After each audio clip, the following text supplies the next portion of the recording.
Hello dear students.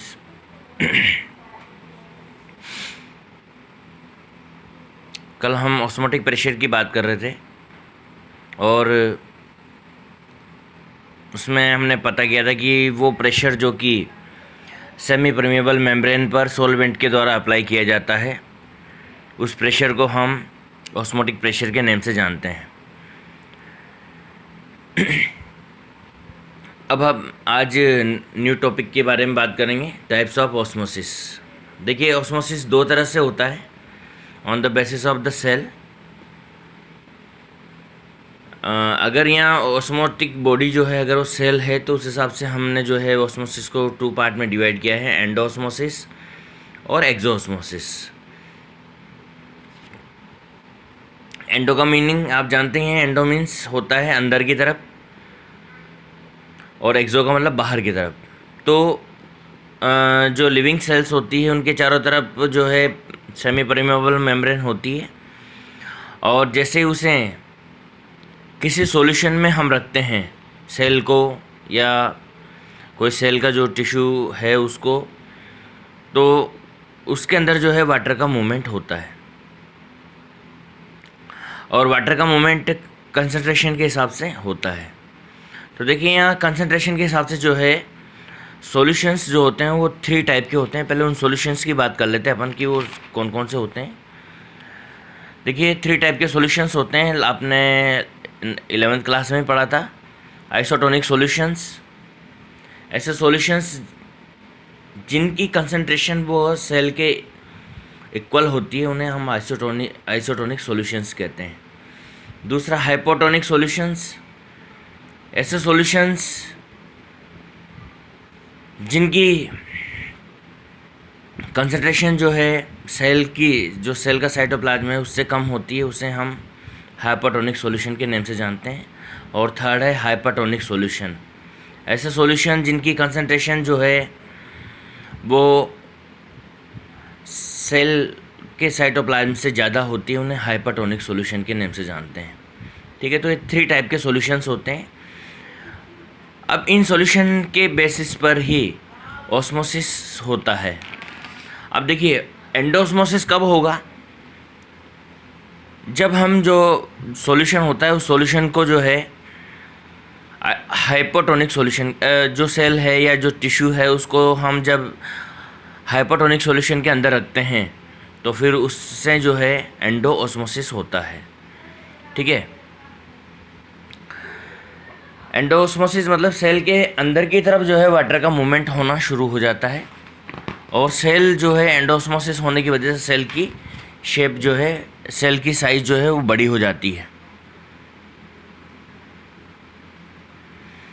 देखिए, जैसे ये कोई बीकर है, और बीकर के अंदर आपने सॉल्यूशन भर रखा है, और इसके अंदर फिर आप कोई प्लांट सेल आप रख देते हैं इसके अंदर। तो अगर ये सॉल्यूशन हाइपोटोनिक सॉल्यूशन है तो एंडोऑस्मोसिस होगा। मीन्स हाइपोटोनिक सॉल्यूशन है, यानी कि ये इसकी कंसंट्रेशन जो है, ये इसका जो साइटोप्लाज्म है, सेल का साइटोप्लाज्म, उस सेल के साइटोप्लाज्म से इसकी कंसंट्रेशन लो है, तो वाटर जो है इसकी लो होने के अंदर की तरफ मूव करेगा, और एंडोऑस्मोसिस होने से सेल जो है धीरे धीरे स्वेल अप होना शुरू हो जाएगी, और बहुत ज़्यादा टर्जिट हो जाएगी, फूल के बिल्कुल टाइट हो जाएगी, और उस कंडीशन को हम टर्जिट कंडीशन कहते हैं, और टर्जिट हो जाएगी। और अगर फिर भी आपने सेल को इसी में रखा गया तो फिर वो लास्ट में फट जाएगी। तो ये होता है एंडोऑस्मोसिस। दूसरा, एक्सोऑस्मोसिस। एंडोऑस्मोसिस का जस्ट उल्टा होता है एक्सोऑस्मोसिस। सेल को उसी तरह से हाइपोटोनिक सॉल्यूशन के अंदर अगर आप रखते हैं तो सेल जो है, सेल में से वाटर के मॉलिक्यूल जो है बाहर जाना शुरू हो जाते हैं, और उससे सेल जो है श्रिंक होना शुरू हो जाती है, सिकुड़ना शुरू हो जाती है, और फाइनली फ्लैसिड हो जाती है, बिल्कुल सिकुड़ जाती है, जिसको फ्लैसिड कंडीशन के नेम से हम जानते हैं। तो श्रिंक हो जाती है, फ्लैसिड हो जाती है, इसको हम एक्सोऑस्मोसिस कहते हैं। तो ये हाइपरटोनिक सॉल्यूशन के अंदर आपको रखेंगे तब होगा।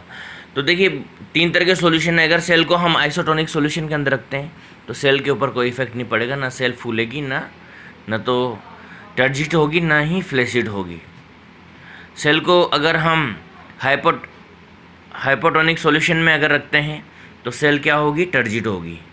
क्या होगी, टर्जिट होगी। और सेल को जैसे ही हम हाइपोटोनिक सॉल्यूशन के अंदर रखते हैं तो सेल फ्लैशिड होगी। तो इस तरह से 3 कंडीशंस आपके पास है यहाँ पर।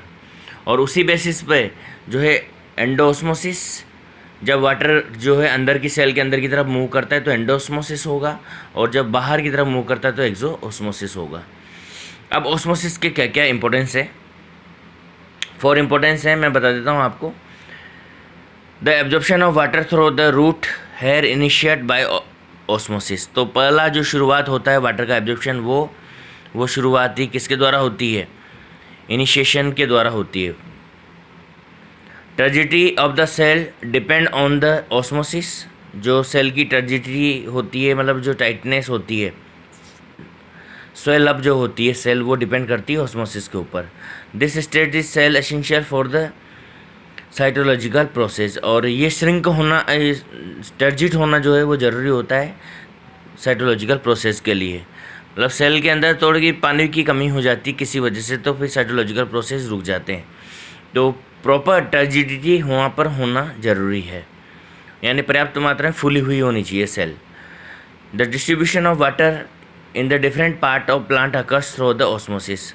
वाटर का जो डिस्ट्रीब्यूशन होता है डिफरेंट पार्ट्स में प्लांट के, वो इसी यानी ऑस्मोसिस के थ्रू ही होता है। द डेवलपमेंट, वही मतलब जैसे जाइलम में पानी गया तो जाइलम से डिफरेंट पार्ट्स में जो जाएगा तो वो जो है ऑस्मोसिस के थ्रू ही जाएगा, क्योंकि ऑस्मोसिस के थ्रू ही जो है वाटर हायर कंसंट्रेशन से लोअर कंसंट्रेशन की तरफ जाता है। इसी तरह से development of young cells depend on this process. जो नई सेल बनती है उनका डेवलपमेंट भी इसी के ऊपर डिपेंड करता है।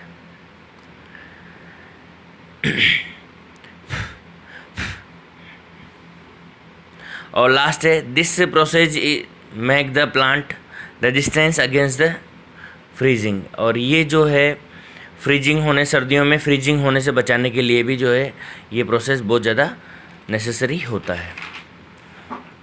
अब टाइप्स ऑफ सॉल्यूशन तो मैं बता ही चुका हूँ आप लोगों को। आइसोटोनिक सॉल्यूशन यानी जिसकी कंसंट्रेशन, ऐसा सॉल्यूशन जिसकी कंसंट्रेशन सेल के साइटोप्लाज्म के इक्वल हो, उसे आइसोटोनिक कहेंगे। हाइपोटोनिक जिसकी जो कंसंट्रेशन है वो सेल के साइटोप्लाज्म की कंसंट्रेशन से लेसर हो, कम हो। और थर्ड है हाइपरटोनिक सॉल्यूशन, यानी उसकी जो कंसंट्रेशन होती है वो सेल के साइटोप्लाज्म से हायर होती है, तो उसको हाइपरटोनिक सॉल्यूशन कहते हैं। अब देखिए इसी से जुड़ा हुआ एक और यहाँ पर टॉपिक है प्लाज्मोलाइसिस एंड डीप्लाज्मोलाइसिस। एक्सोऑस्मोसिस की वजह से प्लाज्मोलाइसिस होता है और एंडोऑस्मोसिस की वजह से डीप्लाज्मोलाइसिस होता है। ये लिविंग सेल का करेक्टरिस्टिक्स है। लिविंग सेल के अंदर ये जब सेल अब प्लाज्मोलाइसिस होगा मीन्स सेल जो है वो श्रिंक होगी, सिकुड़ेगी। तो सिकुड़ने का स्पेशल पैटर्न होता है और उसी पैटर्न को हम प्लाज्मोलाइसिस के नाम से जानते हैं। और इसी तरह से जब इसको हम हाइपोटोनिक सॉल्यूशन के अंदर डालते हैं तो जो सेल है वो स्वेल अप होती है और स्वेल अप होने का भी एक प्रोसेस होता है और उस प्रोसेस को हम डीप्लाज्मोलाइसिस के नाम से जानते हैं। तो अब देखिए एंडोऑस्मोसिस और एक्सोऑस्मोसिस दोनों जब होते हैं तो सेल के अंदर किस तरह से चेंजेस आते हैं, क्या क्या चेंजेस सेल के अंदर आते हैं, वो हम प्लाज्मोलाइसिस और डीप्लाज्मोलाइसिस की हेल्प से पढ़ेंगे। पहले हम प्लाज्मोलाइसिस की बात कर लेते हैं। In the plant cell place in the hypertonic solution water molecule diffuse out. Hypertonic solution के अंदर रख दिया आपने सेल को, जिससे वाटर मॉलिक्यूल जो है वो बाहर आना शुरू हो जाते हैं from the cell as a result. और एक्सोऑस्मोसिस यहाँ पर होगा।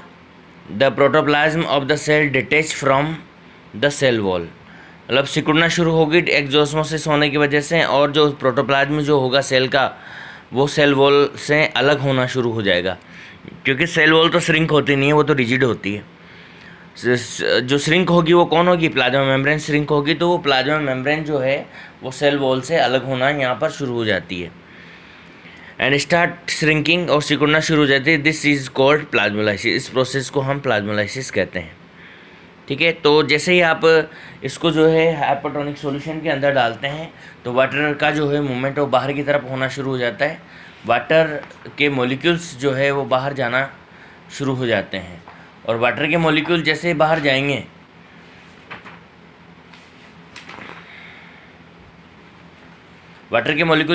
जाएंगे तो सेल जो है श्रिंक होना शुरू हो जाएगी, सिकुड़ना शुरू हो जाएगी, और उसी समय जो है उसकी सेल वॉल से प्लाज्मा मेम्ब्रेन अलग हो जाती है।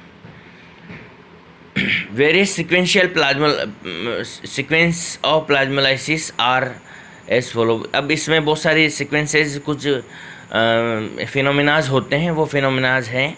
इसमें सबसे पहले बात करेंगे अपन number 1, when it is place in hypotonic solution. जब इसको हम हाइपोटोनिक सॉल्यूशन के अंदर रखते हैं, volume of cell reduce, cell का वॉल्यूम कम होता है पहले तो, क्योंकि वाटर बाहर की तरफ निकलता है तो वॉल्यूम कम होता है due to shrinking of the cell. ठीक है, तो सेल सिकुड़ना शुरू हो जाती है, वाटर कम निकलना शुरू हो जाता है और उसका वॉल्यूम थोड़ा कम हो जाता है, because some amount of water of the cell diffuse out. और इसकी वजह से सेल का जो है वाटर जो है सेल में से निकलकर बाहर निकल जाता है by the exosmosis. Turgor pressure decrease, और इसकी वजह से टर्गर प्रेशर कम हो जाता है, which is by which the cell wall is not push by the protoplasm. और उसकी वजह से जो है सेल वॉल जो है प्रोटोप्लाज्म को सेल वॉल के ऊपर प्रोटोप्लाज्म का प्रेशर लूज हो जाता है। So the shrinking cell membrane reduce, और जो सेल मेम्ब्रेन होती है उसका श्रिंकिंग होना शुरू हो जाता है in the total volume of the cell. This situation is called first stage of plasmolysis. तो देखिए इसमें क्या होता है कि जैसे सेल के अंदर जो है वाटर की अमाउंट पर्याप्त होती है, बराबर वहाँ पर होता है, तो वो प्लाज्मा मेम्ब्रेन जो है सेल वॉल को के ऊपर प्रेशर डालती रहती है, और उस प्रेशर को हम टर्गर प्रेशर के नाम से जानते हैं। और टर्गर प्रेशर की वजह से टर्जिट रहती है, सेल फूली हुई रहती है। तो सबसे पहले तो वो प्रेशर, जैसे वाटर कम होगा तो सबसे पहले वो प्रेशर उस पे से रिलीज़ होगा, किस पे से, सेल वॉल पे से, यानी कि टर्गर प्रेशर सबसे पहले 0 होगा। ठीक है, और उसकी वजह से सेल जो है टर्जिट जो सेल है यानी फूली हुई जो सेल है वो थोड़ी सी सिकुड़ जाएगी और उसका वॉल्यूम कम हो जाएगा। ये फर्स्ट स्टेज होती है, यानी नॉर्मल वॉल्यूम से उसका वॉल्यूम जो है थोड़ा सा डाउन हो जाता है।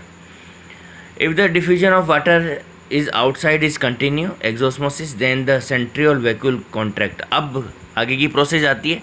सबसे पहले सेल का वॉल्यूम, टोटल वॉल्यूम कम हो गया, अब सेल का वॉल्यूम कम होना बंद हो जाता है। अब अंदर जो भी होना है वो अंदर की तरफ होगा। सबसे पहले अगर ये वाटर का मूवमेंट कंटिन्यू अगर होता रहता है तो वैक्यूल जो है वो छोटी हो जाती है, और छोटे होने से जो सेल का प्रोटोप्लाज्म है वो थोड़ा श्रिंक होना शुरू हो जाता है, और इस वजह से सेल जो है वो छोटी हो जाती है। But the cell wall is not contract, लेकिन सेल वॉल जो है वहाँ कॉन्ट्रैक्ट नहीं होती है। Protoplasm is seem to be detach from the corner of the cell wall. और सबसे पहले सेल वॉल से जो है सेल वॉल के जो कॉर्नर्स होते हैं उन कॉर्नर्स से प्लाज्मा मेम्ब्रेन अलग होना शुरू हो जाती है। जैसे ये डायग्राम दिया हुआ है यहाँ पर, ये सेल है बाहर और इसके चारों तरफ ये प्लाज्मा मेम्ब्रेन है। ठीक है, अब फर्स्ट कंडीशन में जो ये सेकंड स्टेप, फर्स्ट कंडीशन में तो ये थोड़ी सी श्रिंक हो जाती है, छोटी हो जाती है। अब जैसे वैक्यूल और छोटी होगी तो ये कॉर्नर, ये जो प्लाज्मा मेम्ब्रेन पहले इन कॉर्नर से लगी हुई थी उन कॉर्नर से सेपरेट आउट हो जाती है। ये कॉर्नर जो है इन कॉर्नर से अलग हो जाती है यहाँ से। ठीक है, तो ये प्लाज्मा मेम्ब्रेन यहाँ से डिटेच होना शुरू हो जाती है, और डिटेच होगी यानी यहाँ से अलग होगी तो सबसे पहले कॉर्नर से अलग होगी। ठीक है, और फाइनली फिर पूरा का पूरा साइटोप्लाज्म जो है सेल वॉल अलग हो जाती है, और पूरा का पूरा सेल का साइटोप्लाज्म अलग हो जाता है, और सेल का पूरा जो प्रोटोप्लाज्म है वो एक छोटे से बॉल की फॉर्म में सेल के अंदर अलग से पड़ा हुआ नज़र आता है। तो थर्ड कंडीशन में फिर क्या होगा, the shrinking of protoplasm is continue due to the exosmosis. Exosmosis की वजह से ये कंटिन्यू होता रहता है, and it detached from the cell wall and assume a spherical shape. और जिसकी वजह से पूरा प्रोटोप्लाज्म जो है अलग हो जाता है और एक स्पेरिकल शेप इसका यहाँ पर हो जाता है, स्पेरिकल शेप में चली जाती है। This is known as fully plasmolysed cell. इसको जो है हम फुल्ली प्लाज्मोलाइज्ड सेल के नेम से जानते हैं, यानी फुल्ली पूरी तरह से ये प्लाज्मोलाइज्ड हो चुकी है। ये वाली सेल, ये कंडीशन जब आती है तो इसको फुल्ली प्लाज्मोलाइज्ड सेल के नेम से जानते हैं। ठीक है, तो ये 3 पॉइंट्स हैं जो आपको ध्यान रखने से, 3 अलग अलग। पहले में थोड़ा सा वॉल्यूम डिक्रीज़ होता है, दूसरे में कॉर्नर पर से अलग होती है, और तीसरे में पूरी स्फेरिकल शेप में, बॉल की शेप में जो है वहाँ पर इकट्ठी हो जाती है। 3 पॉइंट है इसके अंदर।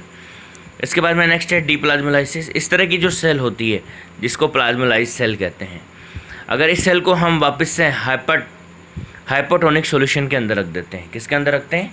हाइपोटोनिक सॉल्यूशन के अंदर रखते हैं, तो ये जो है वापस रिवर्स जाना शुरू हो जाती है। साइज़ इसकी बढ़ेगी, पहले इन साइड में जाके ये टच करेगी, फिर फाइनली कॉर्नर पे जाके टच करेगी। तो इसका जस्ट रिवर्स जो है डीप्लाज्मोलाइसिस में होता है। When the plasmolized cell is put into the hypertonic solution, endoosmosis take place and cell again come into the normal size. This phenomena is known as डीप्लाज्मोलाइसिस। इस फिनोमेना को हम डीप्लाज्मोलाइसिस के नाम से जानते हैं।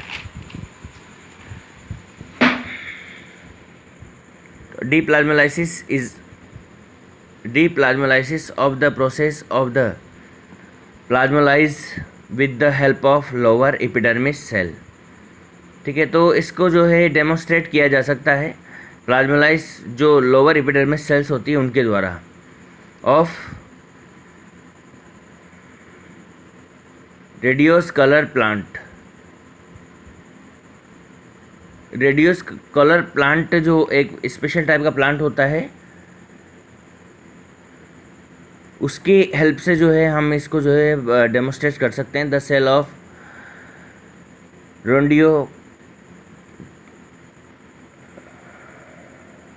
रोडियोस colour plant contain violet colour. इसके जो प्लांट होता है इसके अंदर जो है वॉयलेट कलर होता है। When they put into the hypertonic solution, और जब इसको हाइपरटोनिक सॉल्यूशन के अंदर रखते हैं, the violet colour constricted into the middle. जो इसका जो वायलेट कलर होता है वो सेंटर में चला जाता है, सेल के सेंटर में चला जाता है of the cell due to the plasmolysis. And when this plasmolysis is again put into the water, violet colour is spread inside the cell. तो ये एक प्लांट है जो स्पेशल टाइप का होता है। इसकी लीफ जो है स्पेशल कलर लिए हुए होती है, जिसका कलर वायलेट कलर होता है। और जैसे ही इस प्लांट को हम प्लाज्मोलाइज करवाते हैं तो ये जो वायलेट कलर है सेंटर में चला जाता है, और जैसे ही इसको वापस से हम डीप्लाज्मोलाइसिस करवाते हैं तो वापस से वो स्प्रेड अप हो जाता है। तो ये इसका डेमोन्स्ट्रेशन है प्लाज्मोलाइसिस का और डीप्लाज्मोलाइसिस का। अब देखिए यहाँ पर अपने टर्गर प्रेशर और वॉल प्रेशर 2 वर्ड हमने यहाँ पर सुने। टर्गर प्रेशर, जब सेल फूलती है तो प्लाज्मा मेम्ब्रेन सेल वॉल के ऊपर प्रेशर डालती है, उस प्रेशर को टर्गर प्रेशर के नाम से, यानी प्लाज्मा मेम्ब्रेन सेल वॉल के ऊपर जो प्रेशर डालती है उसे टर्गर प्रेशर कहते हैं। और वॉल भी रिजिड होती है, और ये जो प्रेशर उल्टा किसके ऊपर डालती है? प्लाज्मा मेम्ब्रेन के ऊपर डालती है, तो उसको हम वॉल प्रेशर के नाम से हम जानते हैं। तो दोनों प्रेशर एक ही होते हैं बट एक दूसरे के अपोजिट होते हैं। यानी प्लाज्मा मेम्ब्रेन जो वॉल के ऊपर डालेगी उसे टर्गर प्रेशर कहेंगे, और जो वॉल प्लाज्मा मेम्ब्रेन के ऊपर डालेगी उसे वॉल प्रेशर के नाम से हम जानेंगे। When the cell is put in the water, जब सेल को पानी के अंदर रखा जाता है, the water molecules enter into the cell. Water molecules cell के अंदर एंटर करते हैं due to the more osmotic pressure of cytoplasm के ज़्यादा ऑस्मोटिक प्रेशर होने की वजह से। Consequently the plasma membrane push the cell wall towards the outward. जो इसकी वजह से जो है प्लाज्मा मेम्ब्रेन जो है सेल वॉल को आगे की तरफ पुश करती है। And apply on the cell wall is called turgor pressure, और एक प्रेशर अप्लाई करती है जिससे हम टर्गर प्रेशर के नाम से जानते हैं। Due to turgor pressure the cell wall is in tension, जिसकी वजह से सेल वॉल जो है वो टेंशन में आ जाती है, मतलब उसके ऊपर प्रेशर बढ़ने से उस पर टेंस बढ़ जाती है। It apply in as a inward pressure, और इसको ही जो है इनवर्ड प्रेशर की फॉर्म में अपन जानते हैं। Pressure opposite but equal to turgor pressure. ये अपोजिट होता है परंतु ये जो है इक्वल होता है परंतु अपोजिट होता है किसके? टर्गर प्रेशर के। This pressure is called wall pressure, और इसी प्रेशर को हम वॉल प्रेशर के नेम से भी जानते हैं। तो बच्चों वही बात है, प्लाज्मा मेम्ब्रेन जो प्रेशर डालेगी, प्लाज्मा मेम्ब्रेन जो प्रेशर डालती है वॉल के ऊपर, जब वो उसके अंदर एंडोस्मोसिस होता है उस समय, यानी पानी अंदर की तरफ जाता है, सेल फूलती है, फूलने के बाद प्लाज्मा मेम्ब्रेन सेल वॉल के ऊपर जो प्रेशर डालेगी उसे टर्गर प्रेशर कहेंगे। और उस टर्गर प्रेशर के अपोजिट वॉल जो है प्लाज्मा मेम्ब्रेन पे जो प्रेशर डालेगी उसे हम वॉल प्रेशर के नाम से जानते हैं। तो दोनों इक्वल होते हैं, एक दूसरे के अपोजिट होते हैं। ठीक है बच्चों, आज के लिए इतना ही, इससे आगे अपन कल बात करेंगे।